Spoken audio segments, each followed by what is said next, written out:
Welcome to Passioneer Magazine, the podcast, where you'll hear inspirational stories, encouraging news, and in-depth interviews with authors, influencers, CEOs, and thought leaders.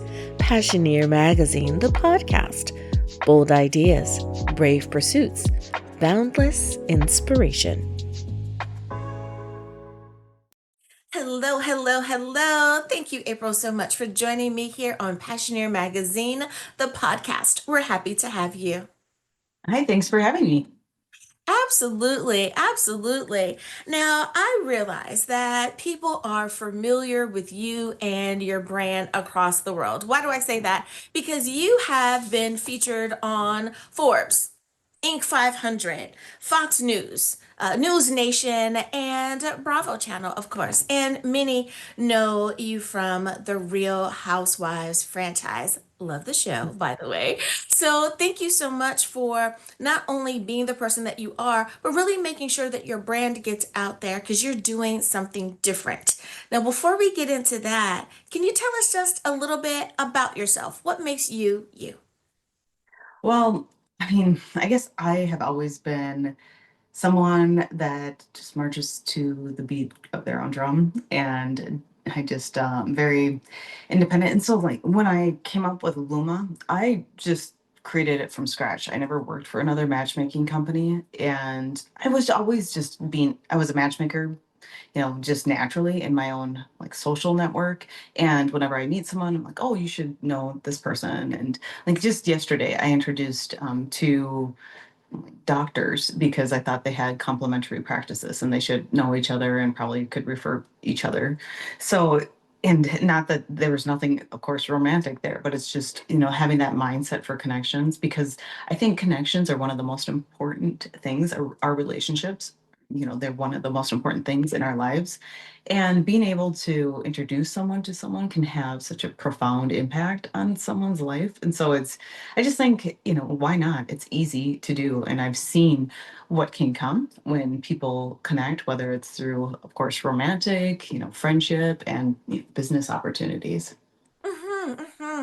And I love that. I find that there are some people who do just have that natural ability to make relationships, to make connections, and they do it beautifully, while Mhm. others struggle or they find that there are bits and pieces of it that they're just not good at or are difficult for them. So there's definitely a place for what you do. Which leads me to my next question, and thank you for that. Now, we'd have a tendency in society in general to think of matchmaking as your best friend says, I have someone I want you to meet, right? And there's this blind date at a wonderful restaurant, and you're hoping that it doesn't turn into a disastrous night. But you have taken this to a whole different level. And I love that Luma on your website says this is luxury matchmaking. I'm Mhm. that perked my ears up. With that being said, what makes what you do a little bit different than what most people might be expecting from a matchmaking service? Well, I think nowadays people are so used to being able to go on an app and just swipe, and they have this illusion of so many different options. And what and it's also a lot of times these apps are free. There's or maybe there's a minimal fee involved, so they can just order up a person, or so they think. And when they come to a luxury matchmaker, they may have even tried some of these other services out there that they may call themselves matchmakers, but they're really just dating services where they throw people on a bunch of dates. And it's kind of like I call it discount dating because they're guaranteeing that you'll get dates, but they don't have the real concierge type of service that we offer. And all of our matchmakers are also dating coaches.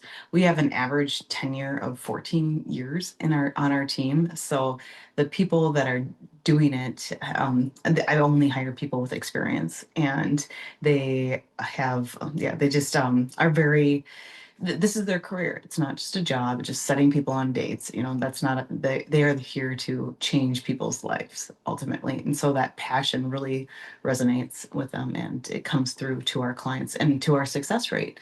So we have an over 89% success rate, and our matchmakers maintain an average date rating of 8 out of 10. So I think that's pretty good to, on average, and to be an 8 out of 10 of all the dates that our clients go on. That's pretty cool. So I don't think, I mean, in most places don't even measure that because it wouldn't look good on their part. So we do measure it, and we hold our matchmakers to a high standard, and so they're able to do a great job for our clients. Oh, I love that you are mindful enough that it's about the experience that the team, that the staff brings. It's not just someone saying, "Well, they both look cute in pink." That it's not just kind of frivolous things, but you're Right. really you're doing something that's much more deep than that. Well, let me ask you about that. Now that we have tech and it is involved in so many aspects of our lives, what are some pivotal moments for you when it comes to helping you make decisions or planning? How has tech been an aha moment for you or an assistance in what you do? Well, there's so many things because, having a good system in place so you can get your metrics, so you can hold people accountable to those metrics. I mean, our compensation to my employees is largely based on their metrics, their performance, especially in today's world where everyone's working remotely. I think it's really important to hold people accountable to some sort of KPI. So I think being able to measure those and have that information is really important. So knowing your numbers is always important for any business.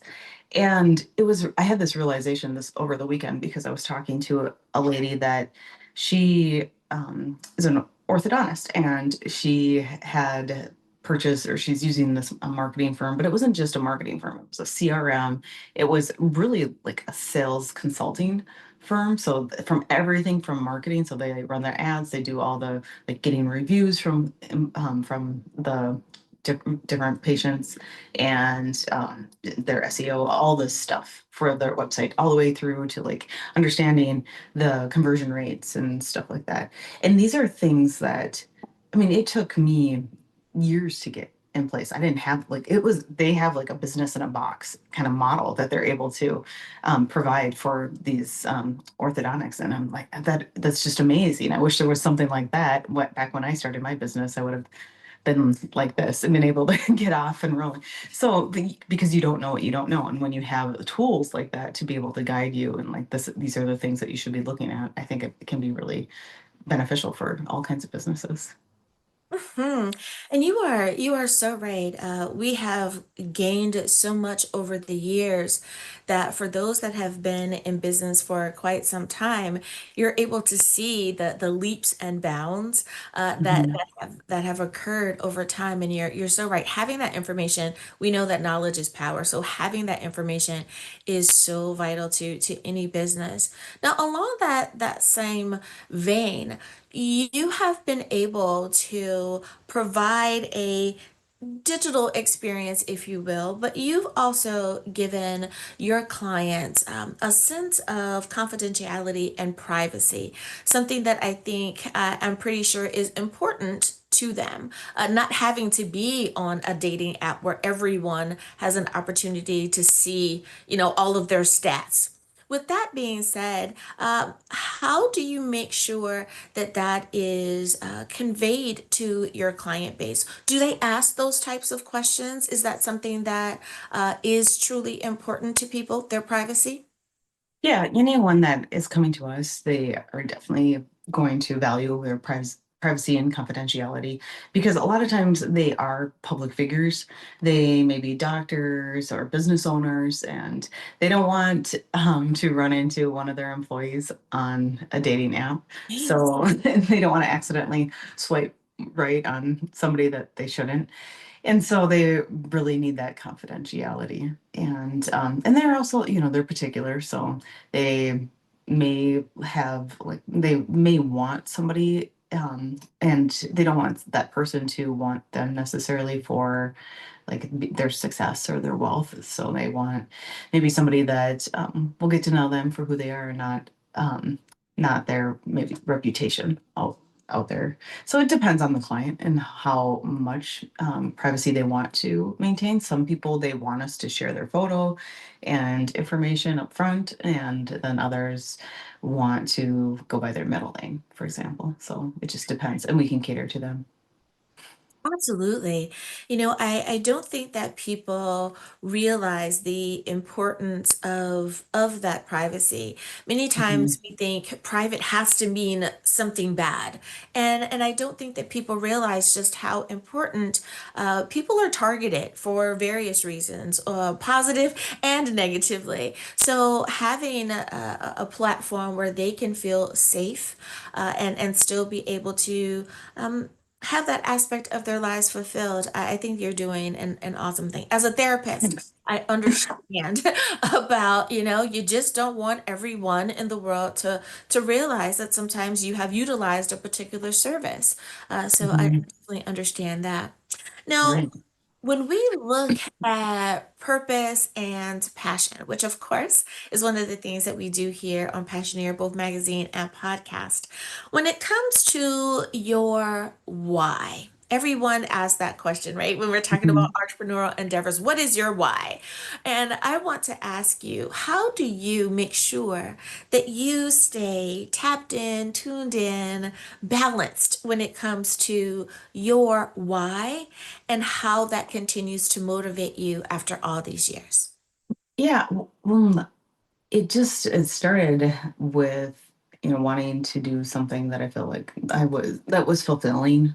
I think a lot of people have that goal in mind, right? And do what you love, and then you never work a day in your life, right?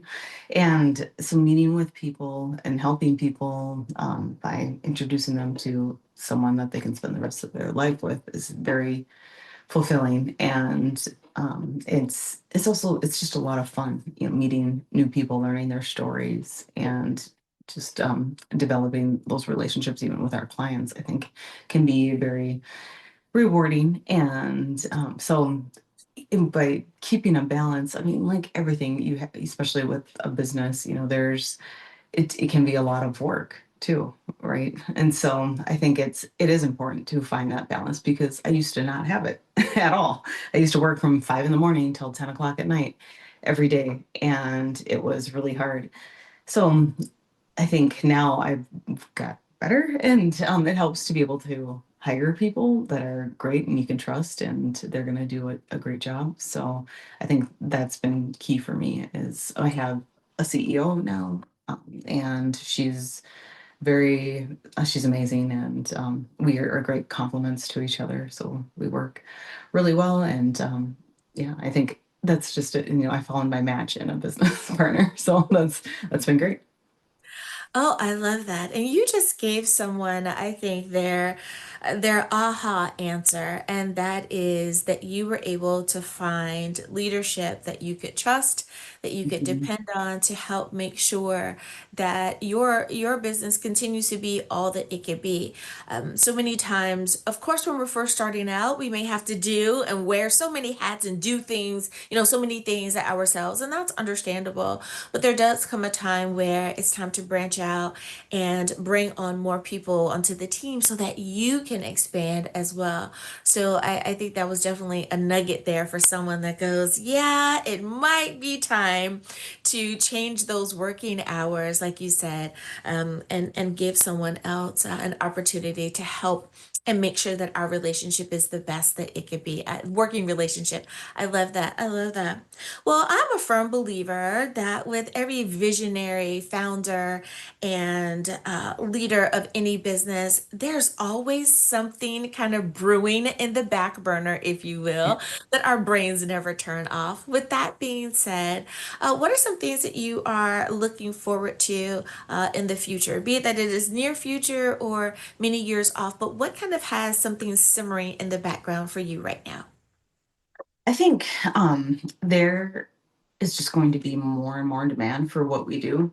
And people think that, oh, AI is going to replace everything, but I think there's going to be more of a need for that human interaction because people have fatigue. There's that whole like social atrophy is going on. They don't know how to talk. They don't know how to have conversations. They're so reliant on their technology.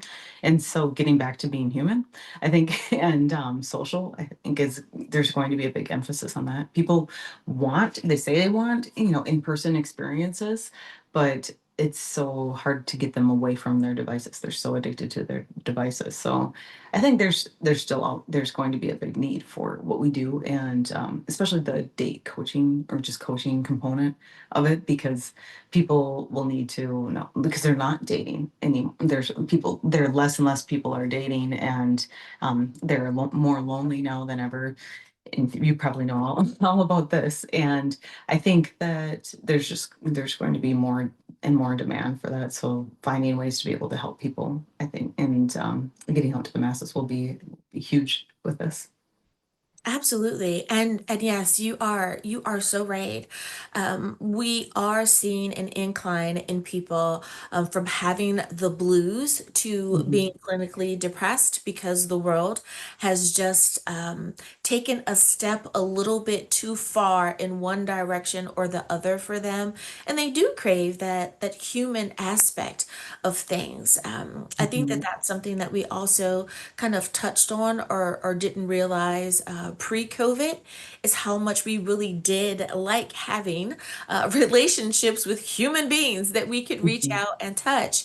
And when we weren't able to have that, it really kind of slapped us in the face that, wow, I do miss going by and seeing my friends, or being able to get that hug from a grandparent, so on and so forth. So you're right. I think that as we grow and mature as human beings, we realize that the human aspect of our humanity should not be lost to technology. So nothing like a human adding the human aspect to what you're Yeah, able to do. absolutely.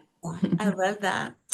Well, Mhm. April, thank you so much for spending some time with me here today on Passioneer Magazine. Now, I realize that there may be someone out there saying, you know what? I want to learn a little bit more about this. So please, if someone wants to reach out to you, what's the best way to do that? They can visit our website at lumasearch.com, and LUMA stands for Luxury Matchmaking. So it's LUMA search, SEARCH.com. And I invite anyone and everyone to fill out the form on the website, and that way it can be entered into our database. It's our own proprietary, it's also confidential database, so only the matchmakers can see your profile, and we can consider you as a match to one of our clients. And then the matchmakers will reach out to you and set up an appointment to meet with you and see what you really like, not just the profile, and see if we have any clients that would be a good fit, and go from there.